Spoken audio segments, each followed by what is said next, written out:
Hey guys, this is Hell Hades. This is a Raid Shadow Legends video. Guys, we've got sneak peek coming in here of the Asgard Divide, literally called sneak peek. So this is going to be something that's going to drop in the next couple of days. So let's find out what's going on. I've also got the skill set now for Odin and for Freya. So we're going to have a pretty juicy video. Let's take a look at what they're saying to us right now. Sure, we got some hey everyone, it's time for another sneak peek, and this one's going to be special for all you fans of mythology out there. Introducing one of Raid's biggest events, the Asgard Divide. Norse mythology has always been a major source of Hold on a second. Okay. Inspiration for our beloved barbarians, from their appearance to their spiritual home in the kingdom of Frostheim, a land of bitter cold, brave warriors, and ancient secrets. So, to continue that Norse theme, the Asgard Divide event will introduce 4 unique legendary barbarian champions and a time-limited event dungeon with a brand new variable gear set. This event will be massive, and it will be available from August 21st until November 22nd. Yeah, Plenty of time to explore everything we've got planned. All sounds pretty exciting, right? Let's dive in for a closer look. First up, please give a warm Tolarian welcome to the stars of the Asgard Divide. Oh, some nice animations there, actually. Let me just check those again.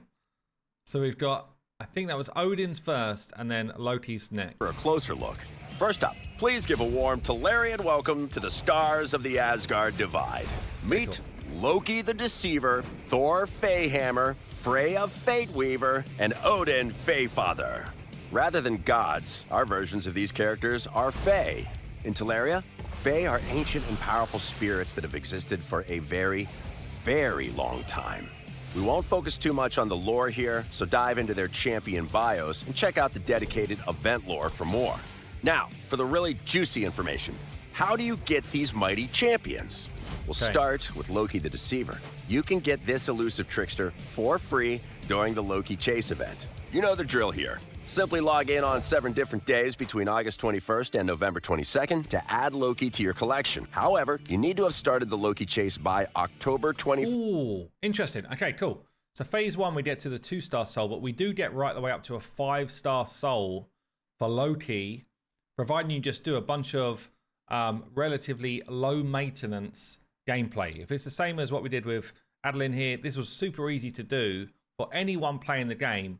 And a 5-star soul for any hero, any champ, is actually massive. So I like the way they've redone this.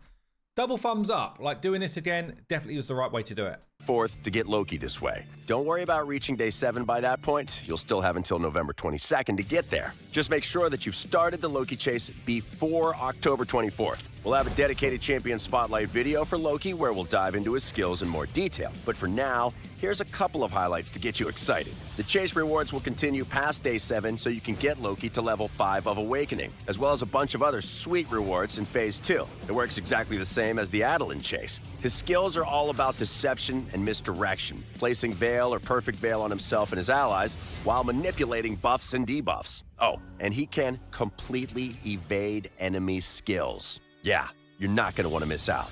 Loki the Deceiver will be a great addition to your collection for any game mode where you want to mess with enemy buffs, especially in Hydra and PvP battles. But where would Loki be without Thor? This mighty warrior is an all-out attacker, self-buffing himself with increased attack and increased crit damage buffs before unleashing a myriad of AoE attacks on enemies foolish enough to stand against him, and his hammer, Mjolnir. He'll ignore block damage and unkillable buffs and destroy an enemy's resistance stat. He'll be available to summon from shards throughout the event, and he'll remain in the summon pool after the Asgard Divide ends. That applies to all 4 of these champions, by the way. Okay, so it's a minimum, or it's a time-gated event, but the champions all remain. So this is different from Monster Hunter. This is, you'll have the ability to summon them after the event. Because this is not an IP collaboration, it's not they're saying these are Marvel's versions of these. It's their own versions of these heroes, and it's a public IP, if you like, Gods, Legends, all that type of stuff. It's a public IP. Anyone can create their own versions of these different champs. Interesting. Okay, so there's going to be events during the time frame to get them. Sounds like Thor in particular is only going to be available through shard pulling, from what they just said. They'll stick around and can be summoned well after the Asgard Divide event comes to an end. A wise and steady presence on any battlefield, Freya Fate Weaver will be available to summon from shards as soon as the Asgard Divide event starts. No need to wait. Go grab this defensive powerhouse and protect your team with some divine foresight. And no event themed around Norse mythology would be complete without the one-eyed wanderer himself, Odin Feyfather. This titanic warrior can only be summoned via special summon events during the Asgard Divide, so keep one eye open. Get it? One eye? Oh. So this sounds like they're saying then that he will not be summonable after the event. Forget everything I just said. That's what it sounded like there to He'll me. also be the boss of the new limited time event dungeon, and he'll join the regular summon. Who we got in here? Seal. Is that Emic? I'm not sure who that is actually. I can't see. I've paused at quite a bad time. I can't see. It's quite blurry. Pool once the event dungeon is closed. Is that Yakal over there? Or is it? No, maybe it's oh, the man himself. What's his name? The big boy. The Mountain King. Is that the Mountain King? Looks like that's Elder Skarg. Event dungeon? I hear you cry. Yes, this is a brand new time-limited dungeon we're introducing with the Asgard Divide. It works like other dungeons. There's 30 stages with increasing difficulty and sweet rewards that can be earned on each stage. Initiating battles will only cost energy, so they've also got crit rate, accuracy, curing, dazed, crit damage. So pinpoint is not the only DS that you get in here. You've got trash, kind of trash, trashish, trash, trashy, trash. Yikes!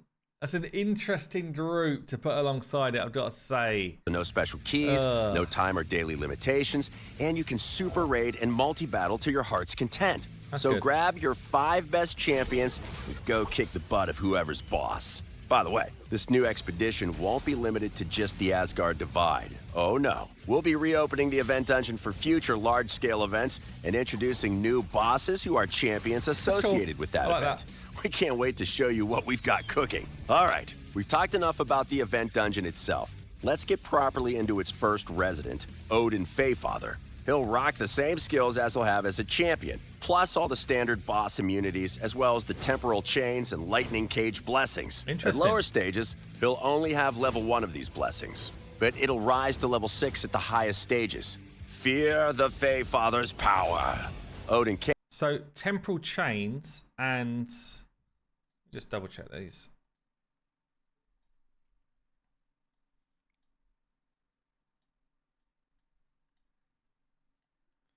So temporal chains,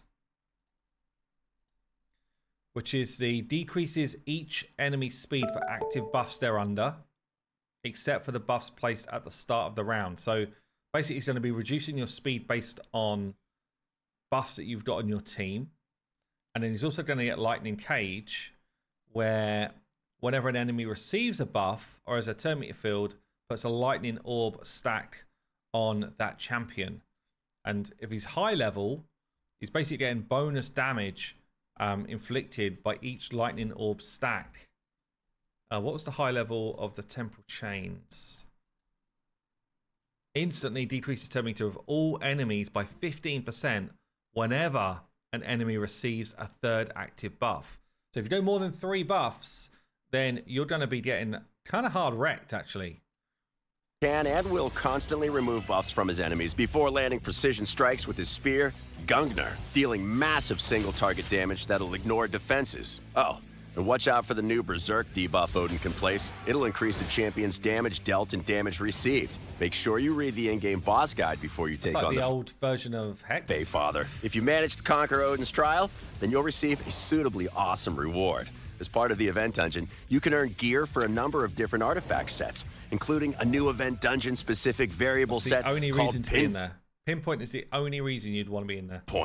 As the name suggests, it's all about accuracy and speed, with all 9 pieces granting the wearer an additional 60 accuracy and 32% speed. With 4, 6, and 9 pieces of gear equipped, the Pinpoint set also grants the wearer either 1, 2, or a massive 4 stacks of intercept. It's kind of the best way to alleviate polymorph, honestly. It is. I think for endgame PvP players, it's kind of massive. Perfect set for champions that want to hit hard, fast, and without having to worry about any pesky crowd control debuffs like sheep.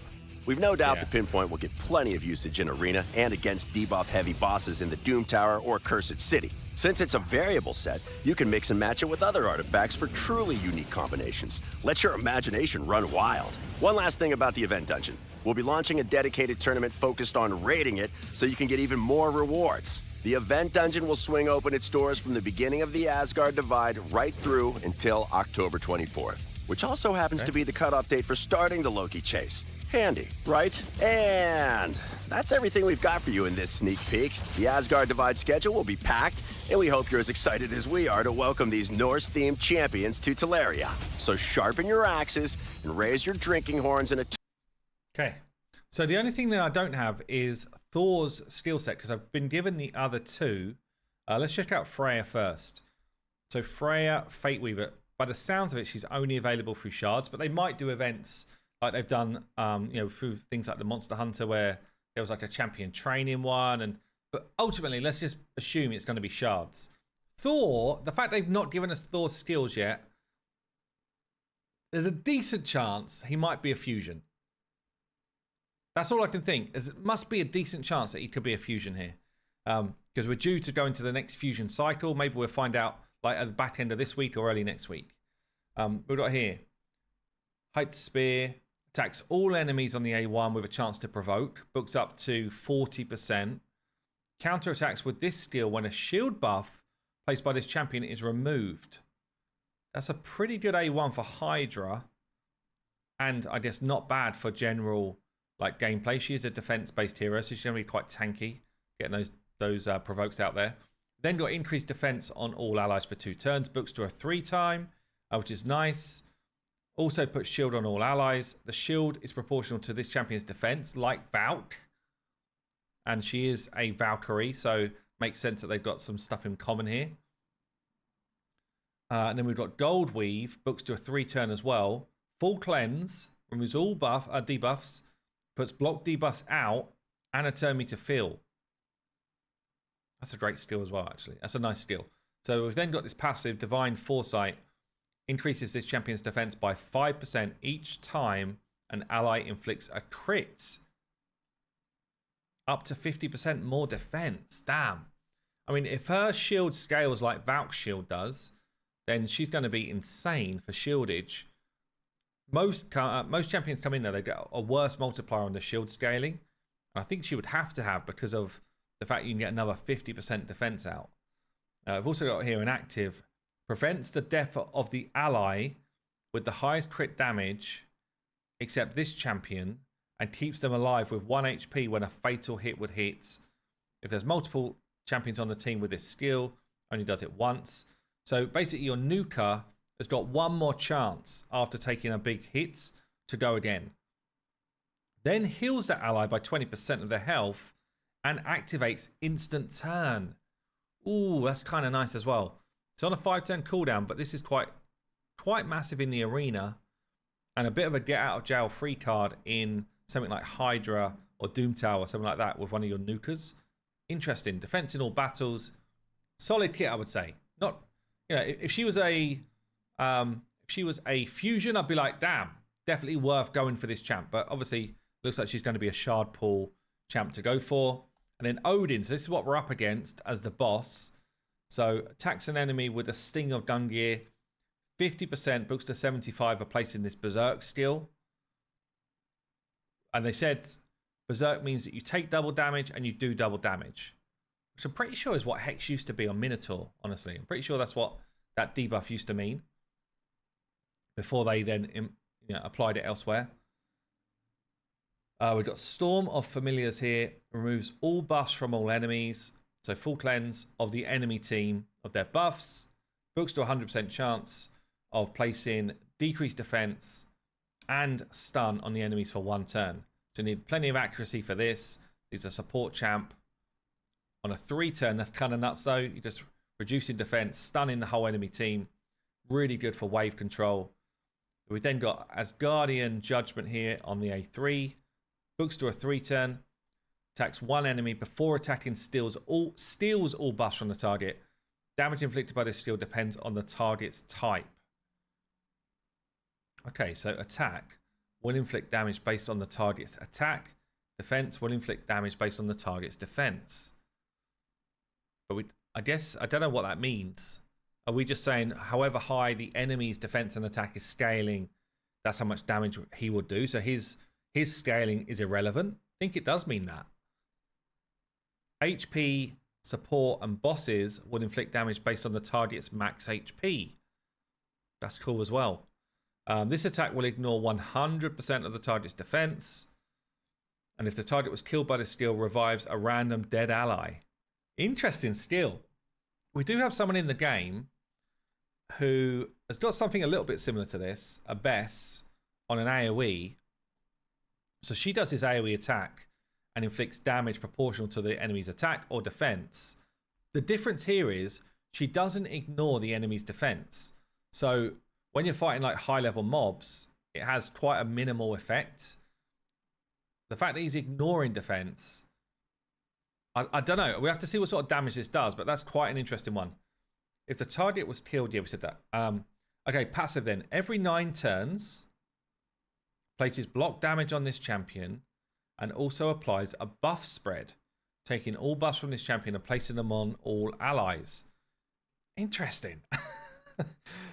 It's a weird one, but it's an interesting one. So if you were trying to build out like a clan boss team and you wanted to have block damage on at a specific point, it's doable, but damn, it's going to be hard to manage. Obviously, you'd have to speed tune it within an inch of itself, because what you're basically doing here is at a certain moment in time, everyone is free of damage until they take another turn. So as soon as someone takes a turn, it's only done on for 1 turn, then obviously you start taking damage again through the rest of the team. So there is a possibility of making this like an unkillable mechanic for something like Clan Boss, but that would be tricky to do. It's definitely relevant though for when we're fighting him as a boss, because if he's got these number of ads like we've just seen, he's basically putting block damage on the rest of the ads as well. Okay, cool. And he does steal buffs here. Yeah, so he still buffs on the A3. So you could actually steal buffs, get block damage, and spread all of those buffs to your whole team in one like cycle of moves, which could be kind of nuts. So it's an interesting one. It does say every 9 turns. Is that by anyone? It doesn't say Odin takes 9 turns. It says every 9 turns. So if all of our team are taking a turn and the enemy team are taking a turn, does that count? Or is it literally he needs to go 9 times? Because that's really different. Like every 9 turns is frequent. Bearing in mind we're generally 5v5. That's like basically everyone has a turn, he does it. Interesting. We'll have to see how that plays out. Increases void ally speed in arena. That's very specific, but incredibly high percentage, 40%. But it's incredibly specific. Void allies in arena. Saying that, there's plenty of teams which are void focused. I guess you've got a lot of mythics coming in now. Maybe not as much as they used to be, but I still think there's a decent amount of teams which are kind of void champion focused for arena. I don't know. So let me know what you think about these 2 new ones, about Loki coming in as a freebie with that 5-star soul, about the overall event, and then do you think 4 is going to be the fusion, yes or no? Let me know down below. Anyway, I've been Hell Hades. I'll see you soon.